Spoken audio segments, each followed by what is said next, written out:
Well, joining us now, Keven from via Skype from Bismarck, North Dakota. Keven, thank you so much for being with us today. Thank you for having me. Great to be with you. Please tell us about the upcoming Eucharistic Conference that you're having. Sure. It's just 2 weeks away right now, so knocking on the door. We're really excited. We've been preparing for the conference for the better part of a year now, and it's one of the roles that I have here with the diocese, but it's called Thirst 2016, and it is our Eucharistic Conference. It's actually a part of a cycle of conferences we're having with that same title, Thirst.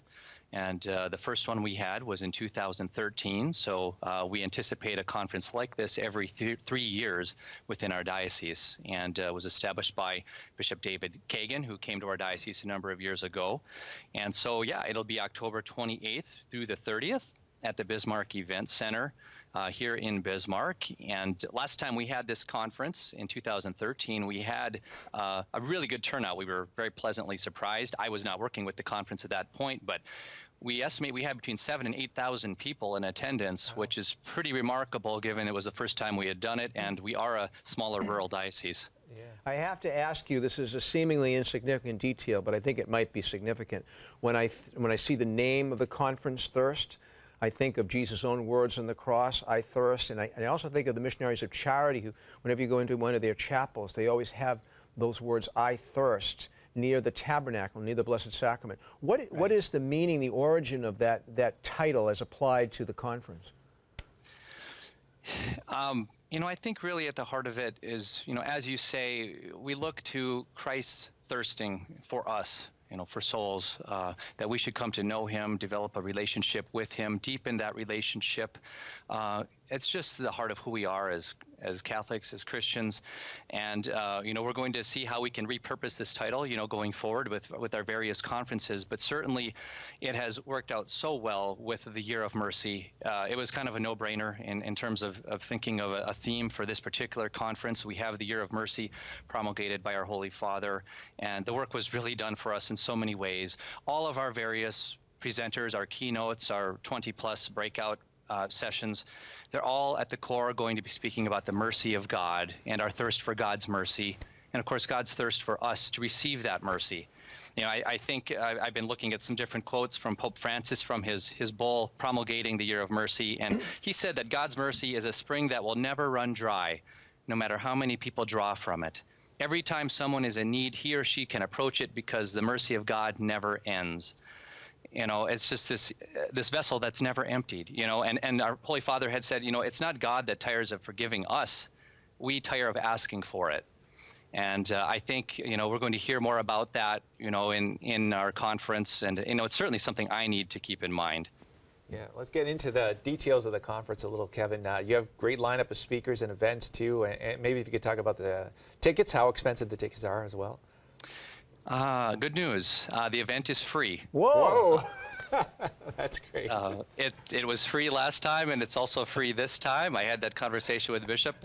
Can it be free again? He said, yes, it's going to be free. So we really do thank our generous sponsors for the event, and we're just excited that we're able to do that, and people have a chance to donate if they wish at the conference. But yeah, a great lineup of speakers. Like I say, we have 5 keynotes throughout the conference, 1 on Friday, 2 on Saturday, and then 2 on Sunday. We'll have, like I said, over 20 breakout sessions. We've got religious who will be speaking, a number of priests.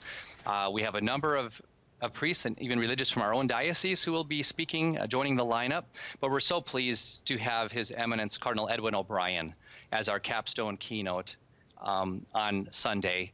And of course, he'll be the main celebrant at our closing Mass at 2 p.m. Of course, His Eminence comes to us from Rome, and he is the Grand Master of the Equestrian Order of the Holy Sepulchre of Jerusalem, is what his latest work has been. So we're so thrilled that he agreed to come and be with us, and is so excited to have him with us really through the whole conference.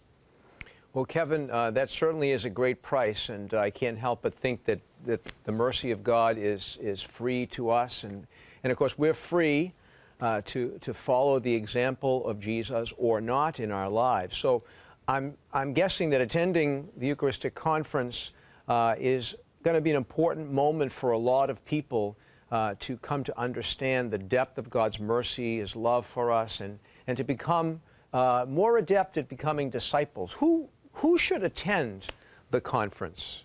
And what can people expect in general, aside from the great speakers? Right. We really encourage anyone to come. We've geared this conference for families, so we will have youth events. There'll be a teen track. We're excited to have Leah Darrow with us. We'll speak on issues of chastity and relationship and true love. Audrey Assad will be with us. She'll be doing a concert Friday evening for everyone. She will also be featured in the teen track with her music and her inspiration. We'll also have vocation panels for the young people. We'll also have children's programming. A group called Cat Chat has a wonderful ministry. They're out of Canada. They'll be with us doing a series of 4 concerts, and among other things that they'll be doing with the young children. So we'll have that for them. But it's really, there's something for everyone, for all ages.